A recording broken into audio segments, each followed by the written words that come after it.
Anda yakin perawatan kebun musim gugur yang Anda lakukan sudah tepat? Banyak pekebun mengira merawat kebun di musim gugur itu cuma sekadar membersihkan daun-daun kering. Padahal, kesalahan sepele inilah yang bisa merenggut seluruh hasil panen stroberi, raspberry, dan bawang putih Anda tahun depan. Nah, hari ini kita akan bedah tuntas apa saja kebutuhan esensial tanaman Anda agar ia mampu bertahan melewati musim dingin yang paling ekstrem sekalipun. Saya jamin, Anda akan menemukan setidaknya 3 kiat rahasia yang jarang diketahui, yang pasti bisa menyelamatkan bedengan Anda, bahkan saat Anda berpikir semuanya sudah terlambat. Ngomong-ngomong, coba tulis di kolom komentar, dari ketiga tanaman ini, stroberi, raspberry, atau bawang putih, mana yang paling Anda takuti gagal panen? Sebelum kita masuk ke langkah-langkah praktisnya, mari kita pahami dulu apa saja ancaman yang sedang kita hadapi. Bagi tanaman, musim dingin itu bukan hanya sekadar suhu rendah. Ini adalah serangkaian ancaman yang kompleks. Pertama, ada embun beku atau frost yang bisa memecah sel-sel pada sistem akar. Kedua, angin dingin dan kering yang bisa mengeringkan tunas-tunas, sama berbahayanya dengan kekeringan di musim panas. Ketiga, kelembapan berlebihan saat terjadi pencairan salju atau thaw, yang justru menyebabkan pembusukan dan memicu penyakit jamur. Dan tentu saja, yang tak kalah penting adalah serangan hewan pengerat lapar. Bagi mereka, tanaman Anda yang sudah ditutup rapi adalah pesta besar. Tugas kita bukan sekadar menumpuk bahan pelindung di atasnya, tapi menciptakan perlindungan yang seimbang terhadap semua ancaman ini. Memahami berbagai ancaman ini adalah kunci untuk mengambil langkah yang tepat, dan itulah yang akan kita bahas sekarang. Baik, kita mulai dengan ratu kebun, yaitu stroberi. Kesalahan yang paling umum adalah membiarkan tanaman begitu saja, berharap ia bisa melindungi dirinya sendiri. Ini sangat fatal. Daun-daun tua, sakit, atau yang rusak yang dibiarkan menempel pada batang akan menjadi sarang penyakit dan infeksi. Dalam kondisi lembab dan hangat, jamur dan hama akan mulai berkembang biak secara aktif. Akibatnya, pada musim panen berikutnya, Anda tidak akan mendapatkan rumpun yang sehat, melainkan tanaman yang lemah, yang seluruh energinya akan habis untuk melawan penyakit, bukannya membentuk buah. Oleh karena itu, aturan pertama dan yang paling penting adalah pembersihan sanitasi. Jangan ragu untuk mengambil gunting pangkas Anda. Tujuan Anda adalah menciptakan kondisi yang paling sehat bagi tanaman tersebut agar dapat melalui masa istirahatnya dengan baik. Bayangkan saja Anda sedang menyiapkan hewan peliharaan Anda untuk tidur yang panjang. Tentu Anda ingin dia merasa nyaman dan aman, bukan? Sekarang, mari kita bahas prosedur pembersihan itu sendiri. Apa saja yang wajib kita buang? Pastikan kita memotong semua daun yang sudah tua, berwarna kemerahan, berbintik, atau kering. Daun-daun ini tidak lagi bermanfaat, justru hanya menjadi sumber masalah. Selain itu, buang juga semua sulur tanpa ampun, kecuali tentu saja Anda berencana untuk memperbanyak stroberi. Sulur-sulur ini menyerap nutrisi berharga dari tanaman induk, nutrisi yang sangat dibutuhkan untuk pembentukan tunas bunga di tahun berikutnya. Nah, bagian ini penting. Kita akan membongkar mitos populer. Jangan pernah memotong atau memangkas habis semua daun sampai botak. Daun yang hijau dan sehat adalah paru-paru bagi tanaman. Mereka terus berfotosintesis hingga datangnya embun beku, menimbun gula yang berfungsi sebagai cairan anti beku alami, dan membantu tanaman bertahan melewati musim dingin. Sisakan 3 hingga 5 daun muda yang sehat di pusat roset pada setiap tanaman. Setelah selesai merapikan dan membersihkan semua sisa-sisa yang tidak perlu, saatnya melakukan perawatan pencegahan, profilaksis. Meskipun terlihat sehat, semak stroberi Anda mungkin saja menyimpan spora jamur atau larva hama yang tersembunyi. Perawatan di musim gugur ini ibarat imunisasi yang akan melindungi stroberi Anda sepanjang musim dingin. Lalu apa yang harus digunakan? Pilihan terbaik adalah larutan Bordeaux 1%. 1%. Ini adalah formula yang sudah teruji waktu dan sangat efektif melawan sebagian besar penyakit jamur seperti busuk abu-abu, grey mold, dan bercak-bercak daun lainnya.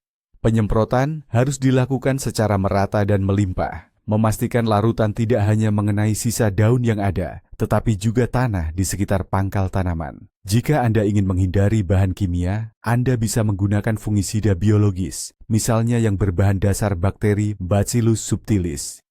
Yang paling penting adalah lakukan penyemprotan saat hari sedang kering dan tidak berangin, agar obatnya sempat bekerja optimal sebelum datang hujan. Langkah penting berikutnya yang harus kita perhatikan adalah pemupukan di musim gugur. Nah, disinilah banyak orang sering melakukan kesalahan fatal, yaitu menggunakan pupuk yang mengandung banyak nitrogen. Ingat baik-baik, nitrogen di musim gugur itu adalah musuh. Nitrogen merangsang pertumbuhan daun yang berlebihan, padahal tanaman justru harus bersiap masuk ke masa istirahat atau dormansi. Daun-daun muda yang baru tumbuh itu tidak akan sempat matang, lalu akan mati saat embun beku pertama datang, yang akhirnya melemahkan seluruh tanaman. Saat musim gugur, stroberi justru butuh fosfor dan kalium. Fosfor berfungsi untuk membangun sistem perakaran yang kuat, sementara kalium bertugas meningkatkan ketahanan terhadap dingin dan membantu tanaman menyimpan cadangan gula. Pilihan idealnya adalah monofosfat kalium, MKP, atau pupuk khusus musim gugur dengan kadar nitrogen yang sangat rendah. Anda juga bisa menggunakan abu kayu, cukup sebarkan di sekeliling pangkal tanaman. Pemupukan ini adalah investasi Anda untuk panen di masa depan, karena saat ini tunas-tunas bunga atau bakal buah sedang dibentuk yang nanti akan menghasilkan buah stroberi di musim semi. Perlukah menyiram stroberi di musim gugur? Jawabannya sudah pasti, ya. Teknik ini sering disebut sebagai penyiraman cadangan kelembaban, dan ini sangat penting, apalagi jika musim gugur terasa kering. Tanah yang kering akan membeku jauh lebih dalam dan lebih cepat daripada tanah yang lembab. Air yang terkandung di dalam tanah akan melepaskan panas, sehingga menghambat hawa dingin ekstrim untuk cepat mencapai akar. Bayangkan saja spons kering dan spons basah. Spons yang basah pasti akan membeku jauh lebih lambat. Penyiraman harus dilakukan secara melimpah, hingga membasahi tanah sedalam 30-40 cm. Lakukan ini sekitar 2 atau 3 minggu sebelum musim dingin parah atau embun beku tiba, yaitu saat pertumbuhan daun sudah melambat, tetapi tanah belum membeku. Penyiraman seperti ini akan menciptakan cadangan kelembaban yang tak hanya melindungi akar agar tidak mati beku, tetapi juga membantu tanaman agar lebih mudah tumbuh kembali saat musim semi tiba. Sekarang, mari kita bahas selimut terhangat bagi tanaman stroberi Anda, yaitu mulsa. Banyak orang berpikir cukup menaburkan jerami di atasnya dan pekerjaan pun selesai. Tapi, ada trik penting yang perlu Anda ketahui. Pertama, jangan terburu-buru melakukan mulsa. Anda harus menunggu hingga datangnya embun beku pertama yang stabil ketika lapisan atas tanah sedikit membeku. Jika stroberi ditutup terlalu dini, kehangatan yang terperangkap di bawah mulsa bisa membuatnya layu dan membusuk, dan itu berarti kegagalan panen. Kedua, pemilihan material. Yang ideal adalah serbuk gergaji kering, jarum pinus, gambut, atau kompos. Namun penggunaan jerami harus hati-hati, sebab tikus sangat suka bersarang dan berhibernasi di dalamnya. Ketebalan lapisan mulsa harus sekitar 5 hingga 7 cm. Jumlah ini sudah cukup untuk melindungi sistem akar dari pembekuan yang terlalu dalam, tapi tidak sampai menciptakan efek rumah kaca. Dan ingat baik-baik, lakukan mulsa hanya pada kondisi tanah yang benar-benar kering. Kapan mulsa saja tidak cukup. Di daerah yang memiliki musim dingin yang sangat keras dan jarang turun salju, stroberi akan membutuhkan penutup atau pelindung tambahan. Kapan saat yang tepat untuk memasangnya? Sekali lagi, jangan terburu-buru. Stroberi harus dibiarkan beradaptasi atau mengeras terlebih dahulu. Sedikit embun beku hingga -5-7 derajat Celcius justru bermanfaat baginya. Penutupan harus dilakukan hanya saat suhu negatif di bawah 0 derajat sudah stabil. Bahan yang paling populer adalah material non-woven putih, seperti spunbond atau agrofiber, dengan kepadatan minimal 60 gram per meter persegi. Material ini direntangkan di atas lengkungan, busur, yang tidak terlalu tinggi. Tujuannya adalah untuk menciptakan lapisan udara. Ini penting agar bahan tersebut tidak menempel langsung pada daun dan membeku.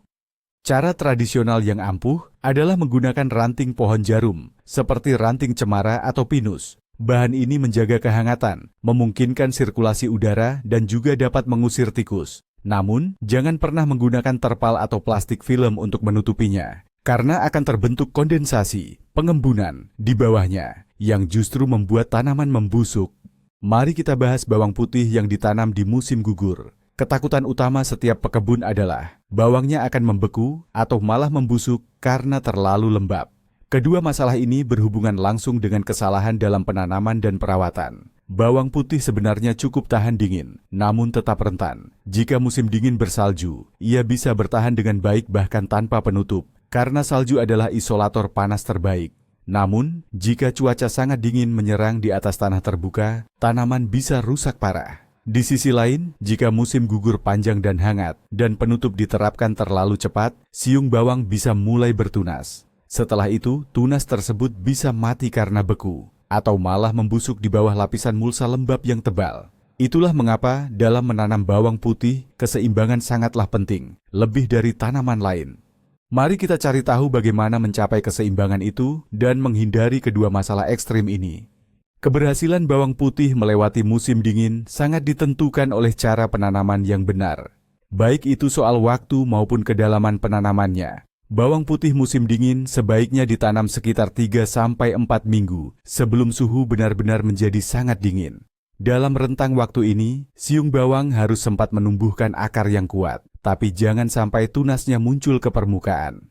Kalau terlalu cepat menanamnya, bawang akan bertunas, dan ini membuatnya lemah menghadapi musim dingin. Sebaliknya, jika terlalu lambat, ia tidak akan sempat berakar, dan akibatnya siung tersebut bisa terdorong keluar dari tanah oleh embun beku. Kedalaman tanam juga sangat penting. Aturan umumnya adalah kedalaman tanam harus 3 kali tinggi siung bawang. Untuk siung yang ukurannya besar, ini berarti sekitar 8 hingga 10 cm.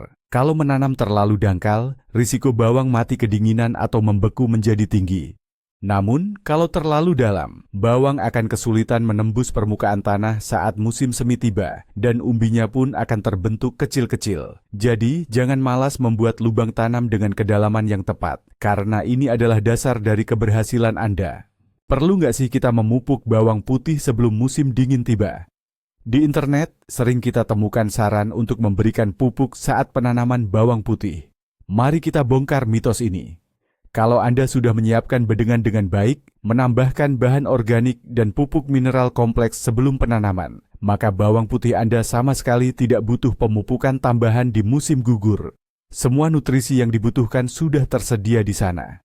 Lagi pula kelebihan nutrisi, terutama nitrogen, justru bisa memicu pertumbuhan yang terlalu cepat dan tidak tepat waktu. Dan itu jelas tidak kita inginkan. Sistem perakaran bawang putih tidak berkembang seaktif itu di musim gugur. Akibatnya, tanaman bawang putih tidak akan mampu menyerap semua pupuk yang diberikan. Lebih baik fokus pada pemupukan yang baik saat musim semi, yaitu ketika bawang putih mulai tumbuh aktif dan berkembang pesat. Di musim gugur, tugas utama kita bukan memupuk, tapi melindungi. Cara terbaik melindungi bawang putih di musim dingin adalah dengan memberikan mulsa. Mulsa dapat menstabilkan perubahan suhu, menjaga kelembapan tanah, dan mencegah tanah membeku terlalu dalam. Namun, sama seperti menanam stroberi, kita tidak perlu terburu-buru. Aplikasikan mulsa pada bedengan hanya setelah tanah mulai mengeras atau mendingin. Lalu, bahan apa yang harus digunakan? Anda bisa menggunakan gambut, humus, kompos, atau daun kering dari pohon yang sehat. Lapisan mulsa harus cukup tebal, yaitu sekitar 10 hingga 15 cm. Saat musim semi tiba dan salju mulai hilang, mulsa ini harus disingkirkan dengan hati-hati dari tunas bawang. Ini penting agar tanah cepat hangat dan bawang putih tidak lembab berlebihan atau membusuk. Pemulsaan adalah prosedur yang sederhana, namun sangat efektif, dan dapat menyelamatkan seluruh panen bawang putih Anda, terutama saat menghadapi musim dingin tanpa salju. Tapi, bagaimana jika musim gugur yang hangat menyebabkan bawang putih Anda terlanjur bertunas? Banyak tukang kebun pemula langsung panik, mengira panen mereka sudah gagal. Tenang, santai saja. Jika tunas hijau yang muncul hanya setinggi 5-10 cm, itu bukan masalah besar. Bawang putih cukup kuat untuk bertahan. Memang, tunas hijau ini kemungkinan besar akan mati karena embun beku, frost. Tapi umbinya di dalam tanah akan tetap hidup dan akan menghasilkan tunas baru saat musim semi tiba. Tugas Anda saat ini adalah memastikan Anda memberi lapisan mulsa yang tebal pada bedengan segera setelah cuaca dingin ekstrim dimulai.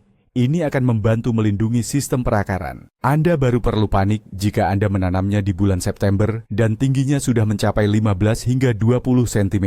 Tapi meskipun demikian masih ada harapan, meskipun hasil panennya kemungkinan besar akan berkurang. Baik, sekarang kita bahas tentang buah raspberry. Hal pertama yang perlu dipahami, ternyata raspberry itu ada berbagai jenis. Ada jenis biasa atau jenis musim panas yang berbuah hanya pada tunas tahun lalu. Dan ada juga jenis remontan, atau yang berbuah terus-menerus, yang menghasilkan panen baik pada tunas yang berumur 1 tahun maupun 2 tahun. Nah, pendekatan untuk pemangkasan musim gugur sangatlah berbeda untuk kedua jenis ini. Kalau Anda sampai salah membedakan, Anda bisa saja tidak mendapat panen sama sekali tahun depan. Atau kebun raspberry, Anda justru akan jadi seperti hutan belantara yang susah dilewati. Oleh karena itu, sebelum Anda mengambil gunting pangkas, sekator, pastikan dengan jelas jenis raspberry apa yang Anda tanam. Ini adalah aturan paling utama. Jika Anda tidak tahu jenisnya, coba amati cara buahnya tumbuh. Kalau buahnya hanya muncul di pertengahan musim panas, itu berarti jenis raspberry biasa. Namun, kalau raspberry Anda berbuah sampai datangnya embun beku atau menjelang musim dingin, berarti itu adalah jenis remontan. Kita mulai dengan raspberry musim panas yang biasa. Untuk jenis ini, prosesnya relatif mudah. Tugas kita adalah membuang semua yang tidak dibutuhkan. Apa saja itu? Pertama-tama, kita harus singkirkan semua batang yang sudah selesai berbuah tahun ini. Anda akan mudah mengenalinya. Ciri-cirinya gelap, kering, dan rapuh. Batang ini harus dipotong sampai ke pangkal. Jangan sampai meninggalkan tunggul. Tunggul adalah pintu masuk yang potensial bagi penyakit atau infeksi. Selanjutnya, potong juga semua tunas muda yang lemah, tipis, sakit, atau rusak. Mereka tidak akan menghasilkan panen yang baik. Justru hanya akan membuat semak terlalu rimbun dan menghabiskan nutrisi. Berapa banyak yang harus kita sisakan? Di area 1 meter persegi semak raspberry, Anda cukup menyisakan sekitar 8 hingga 10 batang tahun ini yang paling kuat, sehat, dan tebal. Batang-batang inilah yang akan menghasilkan buah pada musim panen berikutnya. Pemangkasan penjarangan seperti ini akan memastikan semak mendapat ventilasi dan pencahayaan yang optimal. Bicara tentang raspberry remontan, ada pendekatan yang jauh lebih menarik. Terdapat 2 metode utama. Metode pertama dan yang paling umum adalah budidaya dalam siklus 1 tahunan. Di musim gugur, setelah semua buah dipanen, semua tunas dipotong rata dengan tanah. Ya, dipotong habis semuanya. Ini sangat praktis, karena Anda tidak perlu bingung memikirkan mana yang harus dipotong dan mana yang harus disisakan. Cara ini juga efektif menghilangkan penyakit dan hama yang biasanya bersembunyi di batang selama musim dingin. Tahun berikutnya, tunas baru akan tumbuh dari tanah, dan pada akhir musim panas, mereka akan menghasilkan panen yang melimpah. Metode kedua diperuntukkan bagi mereka yang ingin mendapatkan 2 kali panen. Dalam kasus ini, pemangkasan dilakukan seperti pada raspberry biasa, hanya ujung batang yang sudah selesai berbuah di tunas tahun lalu yang dipotong. Dengan cara ini, tahun depan Anda akan mendapatkan panen pertama yang lebih awal dari batang yang berhasil bertahan di musim dingin, dan panen kedua, panen musim gugur, dari tunas-tunas baru. Namun, risiko yang harus ditanggung adalah tanaman akan menjadi lebih cepat lelah dan lebih rentan terhadap penyakit. Di daerah dengan musim dingin yang sangat ekstrim, melindungi akar tanaman raspberry saja tidak cukup. Batang itu sendiri juga wajib kita lindungi. Cara yang paling diandalkan adalah dengan merebahkannya ke tanah. Mengapa? Tujuannya agar selama musim dingin, batang-batang tersebut sepenuhnya tertutup oleh salju. Lapisan salju adalah perlindungan terbaik dari pembekuan dan angin yang sangat dingin. Pekerjaan ini harus dilakukan sebelum salju tebal turun, yaitu saat batangnya masih lentur.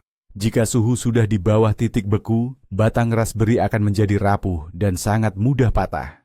Caranya, tunas-tunas diikat menjadi satu bundel, kemudian dimiringkan dengan hati-hati sedekat mungkin ke tanah. Setelah itu, kencangkan atau ikat menggunakan penjepit, pengait, atau kawat yang direntangkan. Penting untuk diingat, jangan pernah meletakkan batang langsung di atas tanah kosong. Lebih baik beri alas papan kayu atau ranting cemara di bawahnya, sehingga batang tidak bersentuhan dengan tanah lembab dan tidak membusuk saat terjadi pencairan es. Teknik sederhana ini memastikan kuncup bunga tetap aman dan utuh. Bahkan dalam kondisi musim dingin yang paling parah sekalipun, perawatan frambos di musim gugur sama pentingnya dengan perawatan stroberi. Setelah pemangkasan dan pembersihan semua sisa tanaman, sangat penting untuk melakukan penyemprotan pemberantasan hama dan penyakit. Kebun frambos adalah tempat favorit bagi banyak hama seperti lalat raspberry dan gall midge, serta spora jamur patogen untuk menghabiskan masa dingin. Oleh karena itu, penyemprotan dengan larutan bordo 3% atau besi sulfat merupakan prosedur yang wajib dilakukan. Perawatan ini harus diterapkan tidak hanya pada batang itu sendiri, tetapi juga pada tanah di sekitarnya. Mengenai pemupukan, aturannya sama dengan stroberi. Hindari penggunaan pupuk yang mengandung nitrogen. Taburkan superfosfat dan kalium sulfat di bawah semak-semak atau cukup sebar abu kayu. Ini akan memperkuat sistem akar dan meningkatkan daya tahan tunas terhadap musim dingin. Pabese, perawatan yang dilakukan di musim gugur adalah jaminan bahwa frambos Anda akan tumbuh subur dan penuh vitalitas saat musim semi tiba. Dan tentu saja, jangan lupakan mulsa di area perakaran raspberry. Karena sistem perakarannya berada di permukaan tanah, tanaman ini sangat rentan terhadap suhu beku. Setelah semua pemangkasan, perawatan dan pemupukan selesai, saat tanah sudah mulai membeku, tutupi area pangkal tanaman dengan lapisan mulsa yang tebal. 10 hingga 15 cm adalah ketebalan yang ideal. Bahan apa yang bisa dipakai? Kita bisa menggunakan gambut, kompos, pupuk kandang yang sudah lapuk, atau serbuk kayu. Mulsa tidak hanya berfungsi menghangatkan akar dan menjaga kelembaban tanah, tapi juga saat membusuk di musim semi akan menyediakan nutrisi tambahan bagi tanaman. Langkah sederhana ini sangat meningkatkan peluang tanaman untuk berhasil melewati musim dingin, terutama untuk semak-semak muda yang baru ditanam. Jangan remehkan hal ini, karena akar yang sehat adalah pondasi dari kesehatan seluruh tanaman.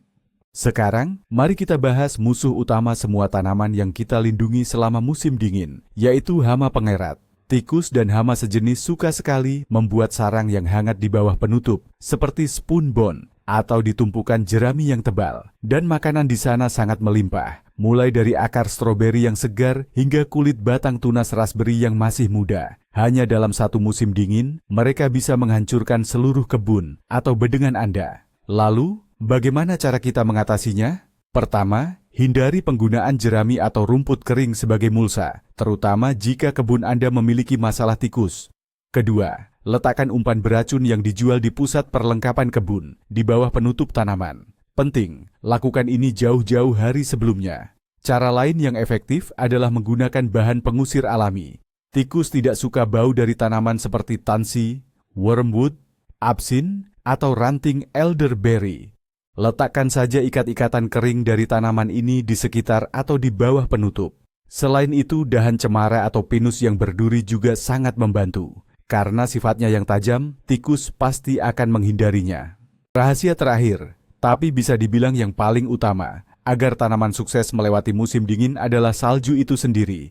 Salju berfungsi sebagai pelindung terbaik, paling andal, dan yang terpenting, benar-benar gratis. Lapisan salju setebal 50 hingga 60 cm mampu menjaga suhu di permukaan tanah tetap mendekati 0 derajat, bahkan ketika suhu di luar mencapai minus 30. Tugas Anda adalah memastikan salju tersebut menutupi bedengan secara maksimal. Untuk melakukannya, Anda bisa memasang papan penghalang di sekitar kebun, atau menyebar ranting-ranting pohon atau daun konifer. Saat musim dingin, setelah setiap kali turun salju, jangan malas. Tambahkan salju ekstra ke bedengan stroberi, bawang putih dan juga tanaman raspberry yang sudah direbahkan. Ini sangat penting dilakukan di awal musim dingin, yaitu ketika hawa dingin ekstrem sudah menyerang, namun lapisan salju masih tipis. Ingatlah, di bawah selimut salju yang tebal, tanaman Anda akan terlindungi dan tidak perlu takut terhadap segala jenis hawa dingin. Jadi, seperti yang sudah kita bahas, agar tanaman bisa melewati musim dingin dengan sukses, ini bukanlah keajaiban, melainkan rangkaian langkah yang terstruktur dan tepat. Kita sudah pelajari cara memangkas dan melindungi stroberi dengan benar, alasan kenapa kita tidak boleh terburu-buru memberi mulsa pada bawang putih, dan apa perbedaan persiapan musim dingin antara raspberry biasa dan raspberry remontan. Rahasia utama yang menghubungkan semua tanaman ini adalah ketepatan waktu. Jangan terlalu cepat agar tanaman tidak membusuk, dan jangan terlalu lambat agar tanaman tidak membeku. Menemukan keseimbangan ini, itulah seni berkebun yang sesungguhnya. Dan saya yakin sekarang Anda sudah menguasainya. Terima kasih banyak sudah menonton video ini sampai habis. Kalau video ini bermanfaat, jangan lupa klik like dan subscribe di channel ini, supaya Anda tidak ketinggalan tips-tips terbaru dari kami. Putri Strematin. Nah, sekarang ini pertanyaan utamanya. Metode perlindungan tanaman terpercaya apa yang biasa Anda gunakan? Bagikan pengalaman Anda di kolom komentar. Mari kita saling membantu untuk mendapatkan panen yang melimpah.